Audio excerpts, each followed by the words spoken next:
Does it matter which omega-3 fatty acids you take? We as humans cannot synthesize the essential omega-3 fatty acid ALA or alpha-linolenic acid, and therefore we have to get it in our diets. Our bodies can use ALA or alpha-linolenic acid to make two other very important omega-3 fatty acids, EPA or eicosapentaenoic acid and DHA or docosahexaenoic acid, but it only makes these in very small amounts. For this reason, the majority of omega-3 fatty acids that we need come from the foods that we eat. Omega-3 fatty acids can be found in oily fish and walnuts and seaweed and flax seeds, among other foods. But the omega-3s come in various ratios and proportions in the foods that we eat. For those people who choose to get their omega-3s through supplements, the ratios of the various omega-3s also vary widely from supplement to supplement. Some have more EPA or eicosapentaenoic acid, and others have more DHA or docosahexaenoic acid. So does it really matter how much of each omega-3 fatty acid is contained in the foods that we eat and in the supplements that we take? EPA and DHA help to build the membranes of our cells. EPA builds into the outer layer of the membrane, and DHA is to be found in the inner layer of the membrane.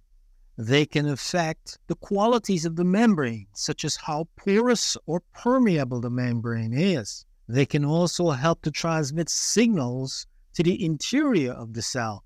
Because of these roles, omega-3 fatty acids can regulate a number of functions in the cells, such as heart rate and smooth muscle contractility and the generation of cholesterol and triglycerides and inflammation. But eicosapentaenoic acid or EPA and docosahexaenoic acid or DHA exist in varying amounts in the various tissues of the body, and they regulate the various processes in the body differently.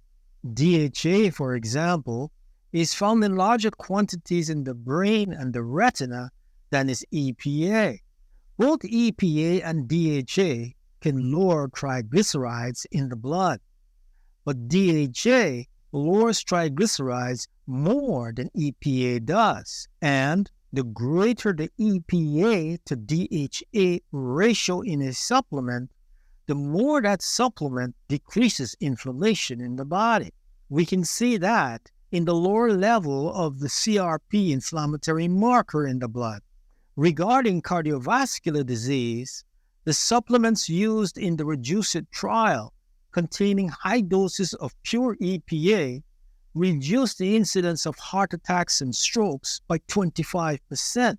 In contrast, studies combining EPA with DHA failed to show any reduction in the incidence of heart attacks and strokes. This suggests that DHA diminishes the heart protective effect of EPA. So, what is the optimal ratio of eicosapentaenoic acid or EPA to docosahexaenoic acid or DHA in a supplement?